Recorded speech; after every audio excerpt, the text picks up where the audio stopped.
Beauty, fame, a multi-million-dollar mansion, a private jet, 3 blonde-haired boys who call her mom, and a husband, once a rising NFL star, now a powerful executive who seemed to love her deeply. But in July 2023, that perfect picture shattered, because behind the lavish gates and those smiling Instagram posts there were secrets, lies, affairs, and one message that changed everything: kill him. Just the 2 words, a simple text, but they opened the door to something far darker than anyone could have imagined. Because when that message was discovered, it didn't just wreck a marriage, it triggered an international investigation, 3 arrests, and a media firestorm that hasn't died down since. This is the story of Lindsay Shiver, former beauty queen, mother of 3, and the woman at the center of an alleged plot to kill her husband. And it all started with a smile and ended in a jail cell in the Bahamas. Let's go back to the beginning. While studying at Auburn, Robert met Lindsay Shirley in a physical education class. She was stunning, confident, charismatic, a former beauty queen, Miss Houston County 2005, and a cheerleader. They hit it off quickly, dated throughout college, and on March 6, 2010, they tied the knot. From the outside, they looked like a storybook couple, the kind of love people envy and admire. After graduation, the Shivers settled down in Thomasville. Their home, a $2.5 million estate, sprawling over 7,800 square feet with 7 bedrooms, 7 bathrooms, and 4 acres of land. It wasn't just real estate, it was a statement. But they didn't stop there. They bought a second property on Abaco Island in the Bahamas, a dream getaway where the family could escape the spotlight. And with a share in a private jet, getting there was never an issue. Lindsay embraced the role of a Southern housewife, raising their 3 blonde sons, throwing lavish parties, and maintaining the picture-perfect image. Her Instagram was a curated gallery of beach photos, well-dressed kids, and captions filled with gratitude and love. They had it all, or so it seemed. By 2022, cracks began to show. During a family trip to the Bahamas, Robert happened to glance at Lindsay's Apple Watch. Maybe it was curiosity, maybe it was instinct, but what he saw left him stunned. Messages from an 18-year-old girl Lindsay claimed had somehow snuck into their vacation home. Robert confronted her. There were arguments, regret, tears. But for the sake of their sons, they decided to work through it. Still, Lindsay's behavior changed. She started taking more solo trips to their Bahamas house. She stayed longer, she grew distant. Robert's gut told him something wasn't right. So he did what many suspicious spouses do. He hired a private investigator, and that changed everything. In early 2023, the private investigator came back with photos. Clear, undeniable images of Lindsay, now 36, intimately spending time with a 28-year-old bartender named Taryn Adrian Bethel. Adrian worked at Grabber's Bar and Grill on Great Guana Key, just a short distance from the Shivers Island home. The photos showed them together, laughing, holding hands, unmistakably close. Robert confronted Adrian, but instead of an argument, there was sarcasm. "Thanks for taking care of my wife," he reportedly said. Then on April 5, 2023, Robert filed for divorce. His grounds: adultery. He sought full custody of their children, sole ownership of the mansion, the truck, the furnishings, and even requested a restraining order against Lindsay. The gloves were off, but Lindsay wasn't backing down without a fight. The very next day she filed a countersuit. Her allegations, emotional and physical cruelty from Robert, she claimed she no longer felt safe in their home. And so began the he said, she said battle. Robert argued that Lindsay was capable of working. After all, she had a degree in marketing. Lindsay fired back, saying she was a stay-at-home mom and couldn't just go out and find a job. She also accused him of cutting her off financially, locking her out of their accounts, and keeping the children from her for extended periods. Things weren't just getting ugly, they were turning toxic. And that toxicity made its way into the police records. Between February and April of 2023, 911 dispatchers received multiple calls from both Robert and Lindsay. Possessions, power. On February 20th, Robert asked police to escort him to their home in Georgia so he could retrieve his phone. Lindsay had cut it off. He was afraid she might try to trap him the moment he walked through the door. She might call the police and scream that she's being killed, he told the dispatcher, just to set me up. Then came April 12th, another call. This time Robert said an envelope had been left in his mailbox. Inside, a USB drive containing private photos of Lindsay from a recent trip to the Bahamas. The same package was also sent to his parents' home. No return address, just photos. Someone was sending a message. On April 30th, Robert called 911 again. Lindsay, he claimed, had tailed his mother's car trying to find the kids. She had made threats, erratic behavior. Even Lindsay's own parents were reportedly concerned about her mental health. Bodycam footage from the responding officers showed his mother saying, "She's not answering anyone. We truly think she might have killed herself." Then came July 16th, 2023. It was supposed to be a family vacation. Lindsay and Robert, still living under the same roof despite being divorced, had agreed to travel with the kids to the Bahamas. But by now, trust had evaporated. Robert told police Lindsay had planned to abandon the kids and sneak off with her boyfriend on his private jet. He was adamant Lindsay was not going. He told her she wasn't coming. There was a confrontation. Police were called. Once again, no charges were filed. In the end, Lindsay still made it to the Bahamas. And then, without anyone realizing, it was all about to turn into a murder investigation. All because of a break-in at a beach bar. It all started with a break-in. Just a routine investigation, at least. That's what Bahamian police thought when they arrived at Grabber's Bar and Grill, a beachfront restaurant where Adrian Bethel, Lindsay Shiver's alleged boyfriend, worked as a night manager. But something wasn't right. There were no clear signs of forced entry, no shattered windows. But officers suspected it was an inside job, someone with a key or at least familiar with the place. So as part of standard procedure, they checked Adrian's phone. And that changed everything. On that phone, police accidentally uncovered a string of encrypted and deleted messages, some of which had recently been recovered. They weren't about the break-in, they were worse. Screenshots revealed Lindsay, Adrian, and a third man, Farron Newbold Jr., 29, reportedly a friend of Adrian, engaged in a disturbing group chat. The most damning message. Lindsay had sent a photo of Robert, her husband, taken at Grabber's just days earlier. The caption, "Kill him." Those two words sent immediate alarm bells. Was it a joke, an outburst, or an order? Investigators weren't about to take chances. They alerted U.S. authorities. Robert Shiver was contacted and immediately evacuated his children from the Bahamas, flying straight back to Georgia. The threat was real.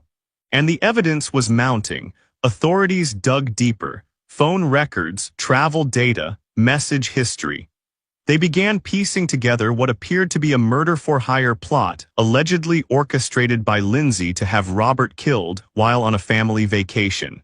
And if not for a random break-in investigation, they might have gone through with it. On July 21, 2023, Bahamian police made their move.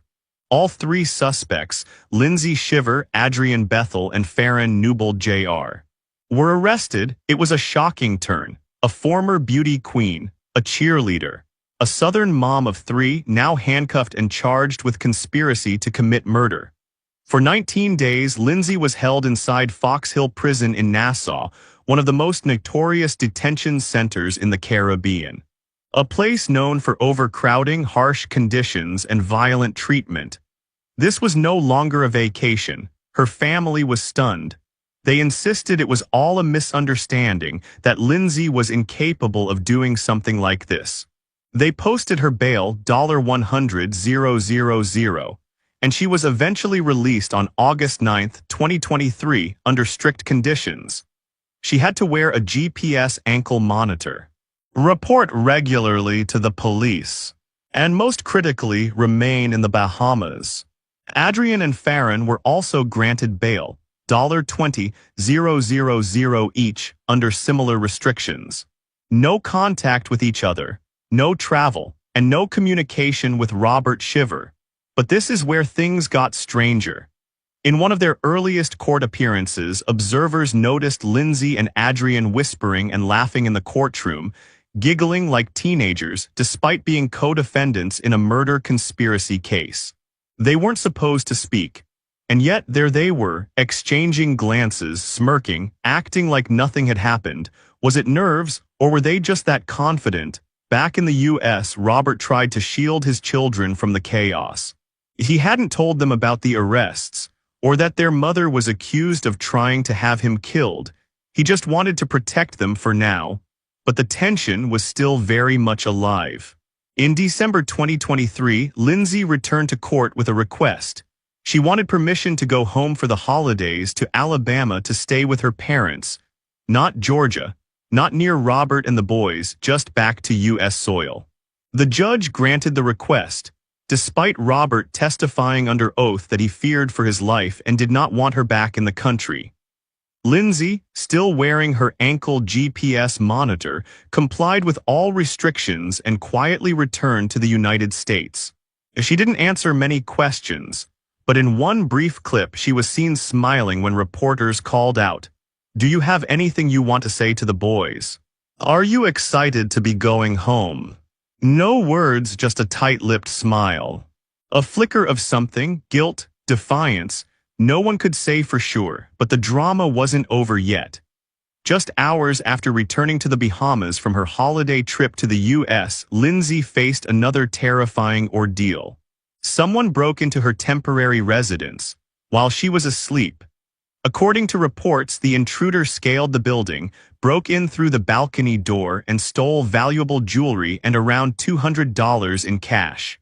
Thankfully, Lindsay's bedroom was locked, but 2 other bedrooms were ransacked. Was it random or something more targeted? No suspects were named. But Lindsay, already under GPS surveillance, facing potential years behind bars, now had one more reason to fear for her safety. As the legal process plays out, one looming question remains. What really happened between Lindsay and Robert Shiver? Was it a marriage gone wrong, a moment of madness? Or was it something darker, planned, deliberate, and nearly carried out? Did Lindsay confess? That's when things got complicated. In court, her defense attorney insisted she had never confessed to anything. The infamous "kill him" text, they argued, was nothing more than a vent, a moment of frustration, not a real threat. But prosecutors pushed back hard. They read excerpts from the official affidavit in which Lindsay allegedly told investigators, "Did you tell Taryn, Bethel, and Farron Newbold that you wanted to kill your husband?" "Oh, yes." "Well, did Taryn Bethel say he wanted to kill your husband?" "Oh, yes." 2 admissions, on the record. This wasn't frustration, it was intent. And if the court sides with the prosecution's version of events, Lindsay could face up to 60 years in a Caribbean prison. Not a slap on the wrist, not probation. 60 years, so where does that leave things now? Lindsay is back in Alabama, living with her parents and awaiting trial. She still hasn't seen her children since the arrest. She accuses Robert of blocking visitation, even supervised visits. Robert argues he's protecting the kids from someone accused of trying to kill him. So, who's telling the truth? The divorce is still ongoing. The custody battle is tense. And the criminal case, well, that's scheduled to go to trial on March 4, 2024. But one thing is clear, the dream marriage, it's over. And the woman who once had it all. She may have thrown it all away with a single deadly message. March 4, 2024. The date is circled on the calendar, not just for Lindsay Shiver, but for Robert, their 3 young sons, and 2 men caught up in either a deeply serious plot or a dangerously misunderstood moment. And yet, even before a jury hears a single word, the consequences have already begun. Robert has moved on, publicly. In September 2023, just 2 months after the arrest, Robert was spotted with Savannah Chrisley, yes, the Savannah, the reality TV star. By November, the two had officially gone public on Instagram, smiling hand in hand, a fresh start. Sure, it sparked gossip. But for Robert, perhaps it was something deeper. A reclaiming of life after nearly losing it. Meanwhile, Lindsay was trapped in limbo. A constant court appearances, ankle monitor checks, and a life stripped of basic freedoms. No passport, no contact with her children, no answers. And for those who once knew her, the sorority sisters, old neighbors, the PTA moms. Many wonder the same thing. How did we go from Southern Belle to murder suspect? On paper, the prosecution's case looked pretty airtight. They had messages, photos, and what they claimed were verbal confessions, in which Lindsay allegedly confirmed she wanted her husband dead. And two co-conspirators ready to help make it happen. They even pointed to motive. Backhand index pointing right jealousy. Backhand index pointing right control. Backhand index pointing right potential financial gain from a multi-million-dollar real estate portfolio. What was Lindsay's defense? It all came down to context. Her legal team argued she was vulnerable, emotionally hurt, mentally exhausted and enraged, that she never intended to harm Robert, and that the "kill him" text wasn't a command. It was an outburst. In other words, she vented, they overreacted. But here's the problem: when venting includes sending a photo of your husband to two men, one of whom you're romantically involved with. The prosecutors argued that crosses the line, especially when it happened during a family vacation in the Bahamas. And there's another layer to this story, one that hasn't been talked about much. 3 boys caught in a storm they never asked for. A mother accused of trying to kill their father. A father shielding them from truths no child should have to bear. In court documents, Lindsay claims Robert has blocked the kids from seeing her, even during supervised visits. She says she's being punished, emotionally exiled. That he's using fear to sever their mother-child bond. Robert, for his part, insists he's acting in their best interests, protecting them from trauma, confusion, and danger.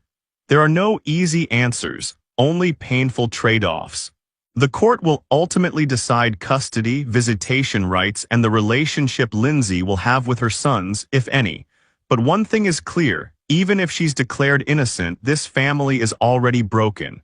What happens if she's convicted? Well, Fox Hill Prison is probably not a place you want to end up. Located in Nassau, it's been condemned by human rights groups for severe overcrowding, poor sanitation, and lack of medical care. Inmates often share a 6x10-foot cell with several others, no mattresses, and just a bucket for a toilet. If found guilty, Lindsay could face up to 60 years in conditions like these. Adrian and Farron, same charges, same risks.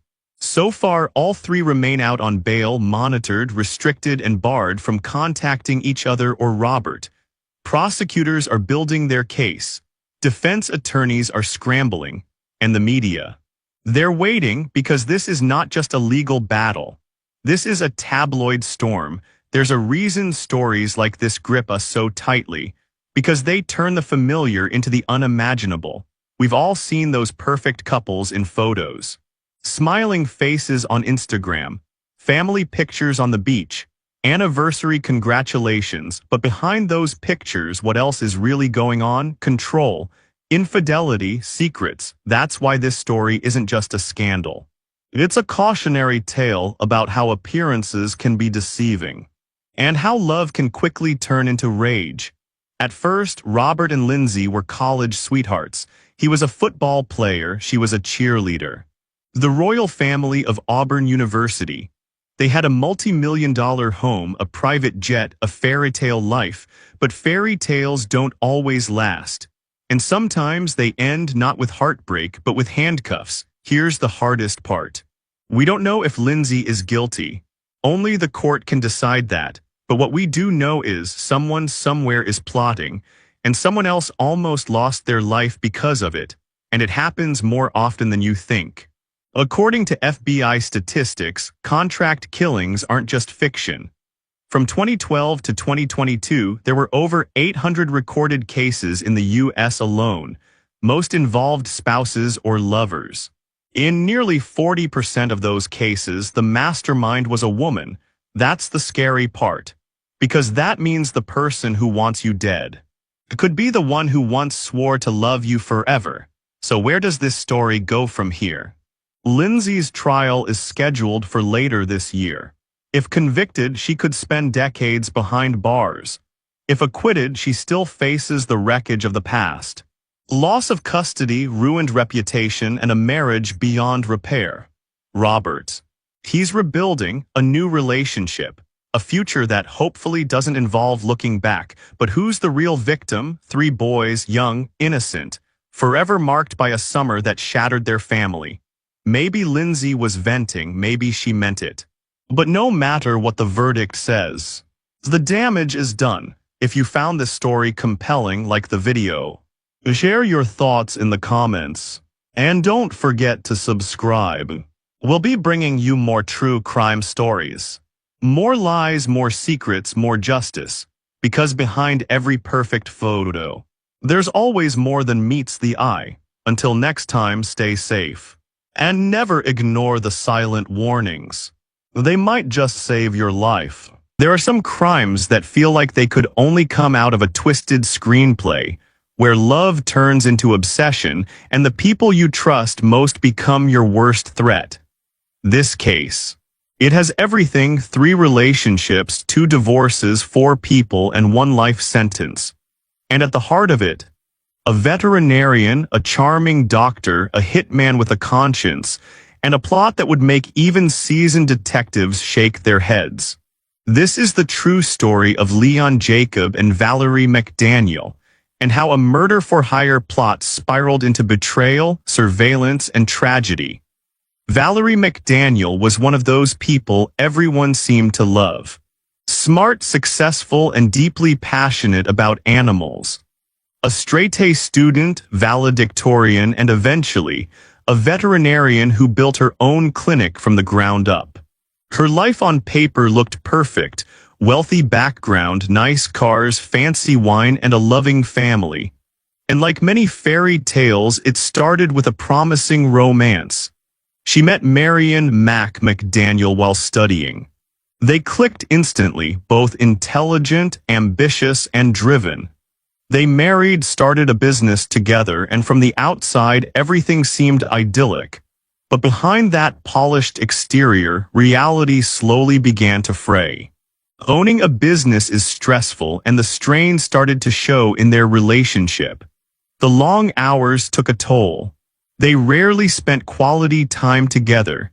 And when they tried to start a family, the heartbreak of infertility added another layer of stress. In 2008, they adopted a daughter, hoping it would bring them closer.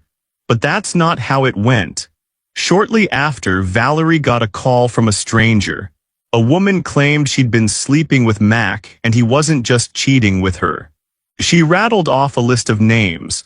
Valerie was devastated. Mac admitted to everything. And in a surprising turn, Valerie gave him another chance, but trust, once broken, rarely heals.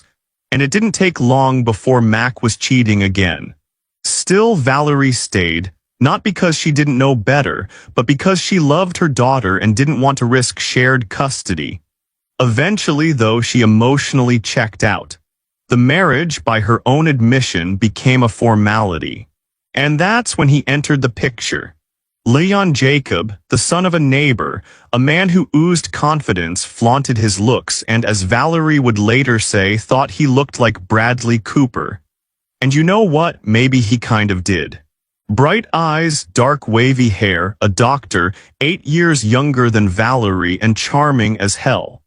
She said she didn't want to be a divorced woman, but the combination of Mac's infidelity and Leon's attention changed everything. By the end of 2014, she filed for divorce. By 2016, she was free. Valerie moved out with her daughter into a luxury apartment. She felt like she had a fresh start. Leon moved in not long after. Friends said she was glowing, happier than she'd been in years, but Mac, her ex, was worried. And his concern, it wasn't jealousy, it was about Leon. Mac described him as too slick, too confident, too unknown to be around his daughter. And he wasn't wrong to worry, because Leon Jacob had a past. Born in New Jersey, Leon's life had its share of twists. After his father died, he eventually moved to Houston and later studied medicine in the Caribbean. He graduated in 2005, but what followed wasn't exactly a noble medical career. He bounced from residency to residency, 7 in total, and he was booted from nearly all of them, either for lying about his experience or simply lacking basic skills.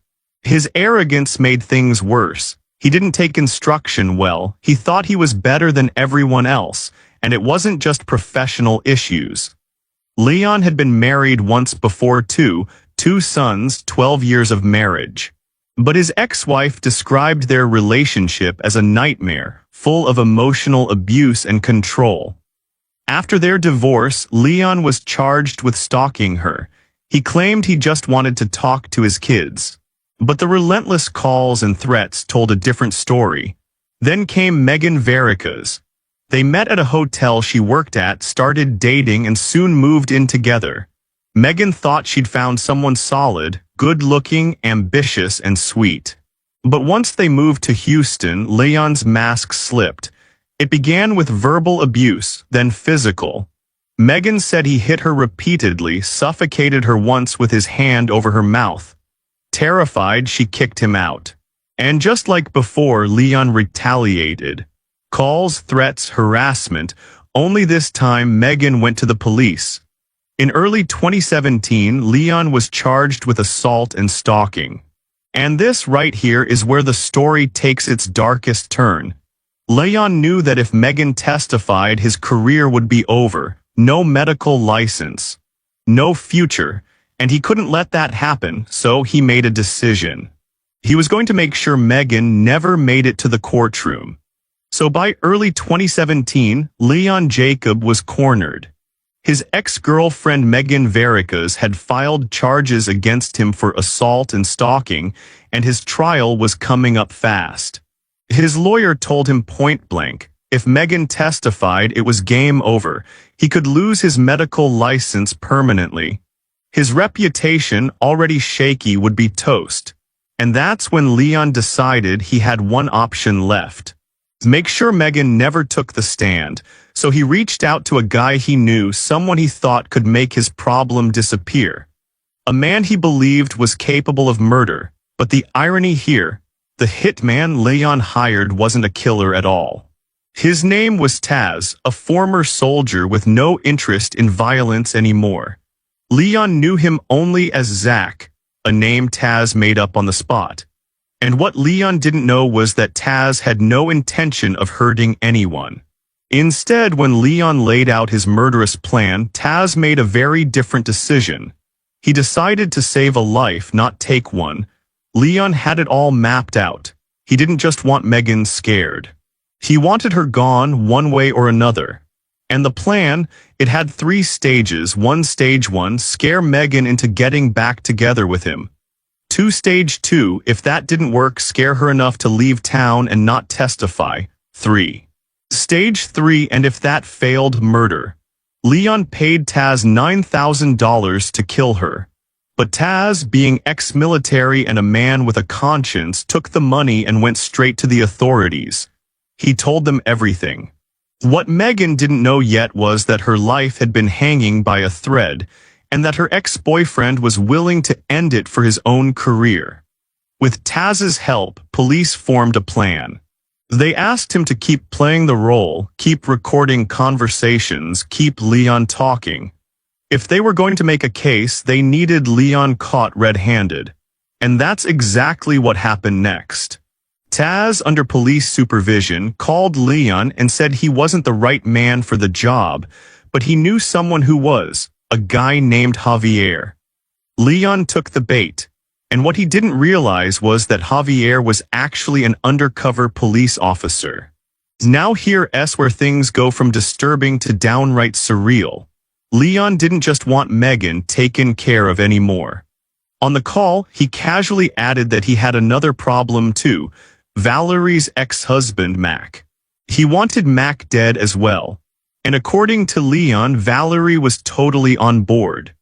Think about that. Two successful professionals, a doctor and a veterinarian, were now plotting to kill their exes, as if it were just an inconvenience to be solved with money and a fake robbery. Soon after, Leon and Valerie met with Javier and Taz at an Olive Garden to talk murder, over soup and breadsticks. This is not a joke. During the conversation, Leon made it clear he didn't care how it got done. If Megan wouldn't leave town, you've got to do what you've got to do. As for Mac, Valerie was the one who spoke up. She said she wanted him shot in the head during a fake carjacking, just make it look like a robbery gone wrong. She even said, "I for sure want to go through with this. I don't have any other option. That ex-husband of mine is threatening to take away my daughter and I won't stand for it." No hesitation, no fear. Just cold, deliberate planning. But what Leon and Valerie didn't know was that every word was being recorded, and every step was being watched. On March 9, 2017, undercover officer Javier showed up at Leon and Valerie's apartment. In his hand, photos of Valerie's ex-husband Mac, bloody, slumped over in his car, lying face down on the pavement. It was all fake, of course. The blood from a pig. Mac had already agreed to help police the moment he found out his ex-wife had put a hit out on him. But the photos worked. Valerie and Leon believed Mac was dead. One problem solved. That same night they received more photos, this time of Megan. Bound, gagged, terrified, the fear in her eyes was real. She had a panic attack during the staging, but she was alive. And she was also working with police. Now the trap was set. Early the next morning, 3 a.m. to be exact, police knocked on the couple's apartment door. They told Valerie that Mac had been found shot to death. She didn't react, not a gasp, not a tear, not even surprise, just a strange, flat stillness that made the officers take notice. Then Leon walked in. They told him the same thing. He awkwardly reached over to comfort Valerie and tried to look shocked. But then he made a classic mistake, one that gave the whole game away. He said, "We've been here all day watching movies." No one had asked him for an alibi. And just like that, the act crumbled. Police dropped the bomb. Mac and Megan were very much alive. They had staged everything. The photos, the texts, the meetups, every part of the murder plot had been recorded. Valerie was arrested. As she left her apartment in handcuffs, who was standing outside waiting, her ex-husband Mac, the man she had tried to kill, he was there to take custody of their daughter. Leon, already facing charges for stalking and assault, was denied bail. Valerie, on the other hand, was released. But she had nowhere to hide. The press camped outside her apartment. Her vet license was suspended. She had lost her daughter. Her clinic, her future. She recorded a heartbreaking video diary on her iPad saying, "My home is like a prison. I have nobody, not even my daughter, to comfort me." And not long after that, Valerie said one final goodbye. By the time March 2017 came to an end, Valerie McDaniel was gone. Just days after her arrest, surrounded by cameras and reporters, unable to work, and completely cut off from her daughter, she climbed to the 7th floor of her high-rise apartment building and jumped. She left behind a community in shock. Her friends, her clients at the vet clinic, and even her neighbors couldn't believe it. This was a woman described as warm, intelligent, and kind, someone who loved animals, who had built a life for herself from the ground up. And yet, when faced with the consequences of her actions, she chose death over prison. Some say it was guilt. Others say it was fear. But many, especially those who knew her personally, believed that Leon Jacob had manipulated her into doing something completely out of character. That she wasn't evil, just broken, but that's something we'll never fully know. Meanwhile, Leon Jacob sat in jail waiting for his day in court, his behavior behind bars as arrogant and deluded as ever. In an interview, Leon actually said, "Prison isn't that bad, I was wrongly convicted. Valerie was the mastermind, not me. And if they ever make a movie about this, I hope Bradley Cooper plays me, I look like him." Seriously, he never showed remorse, never admitted guilt, not for the stalking, not for the abuse, not even for the murder plots. In his mind, he was the victim set up by police, betrayed by the women in his life, and unfairly painted as a monster. But the truth was about to catch up with him in front of a jury. On March 20th, 2018, Leon Jacob went on trial.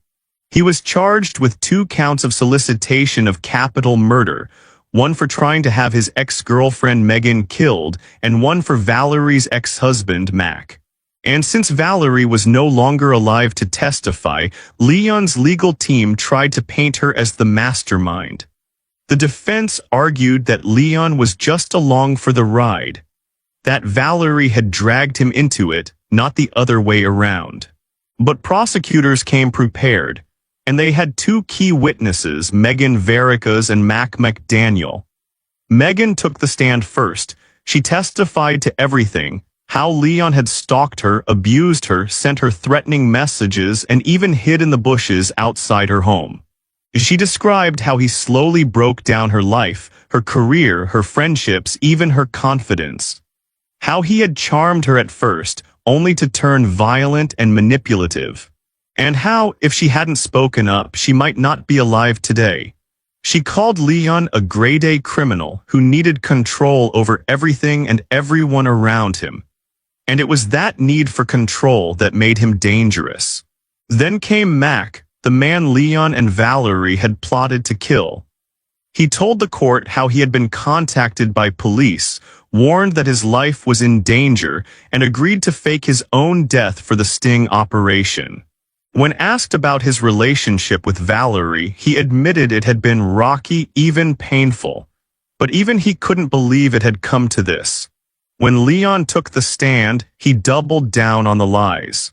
He claimed he never asked anyone to kill Megan or Mac. That Javier, the undercover officer, had baited him into the conversations. That he was only trying to scare Megan into dropping her charges so he wouldn't lose his medical license. But prosecutors weren't buying it.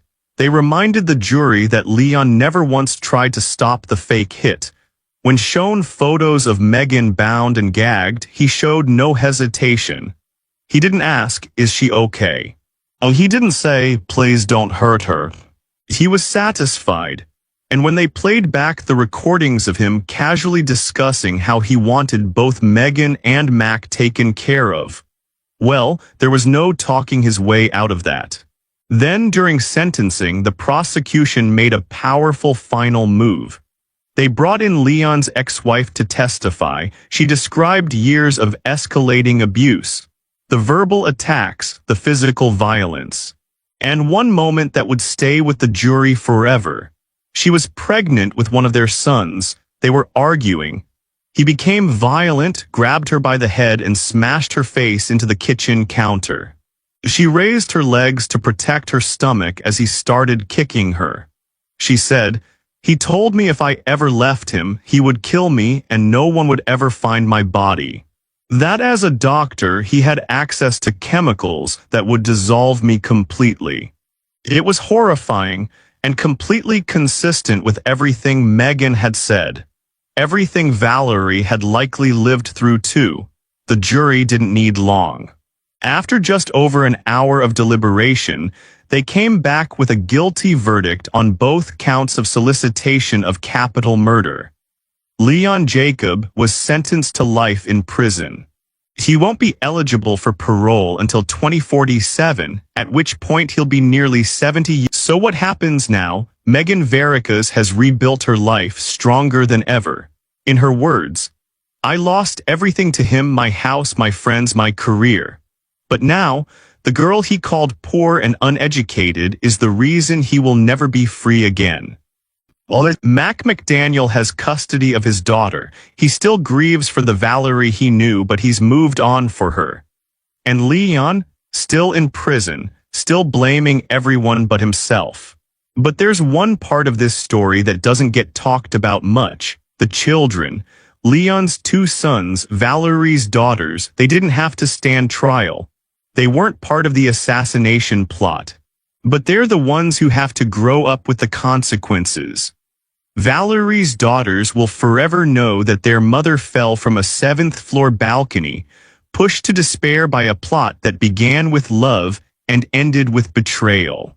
Leon's sons will grow up knowing that their father not only abused their mother, he tried to kill her. They are the silent victims of this tragedy. Innocent lives caught in a spiral of selfishness and control. So we are left with the question: was Valerie McDaniel a criminal or a manipulated woman trapped with no way out? Did she plan to kill on purpose? Or was she just another victim in Leon Jacobs' long, scandalous journey? In the end, it's up to you to decide. But one thing is clear: 2 people plotted a double murder, 2 lives nearly lost, and the 2 children will be scarred forever. If you found this case as shocking and heartbreaking as we did, be sure to like, comment, and subscribe. Share your thoughts below. Was Valerie a victim or a villain? And what do you think drove Leon to such a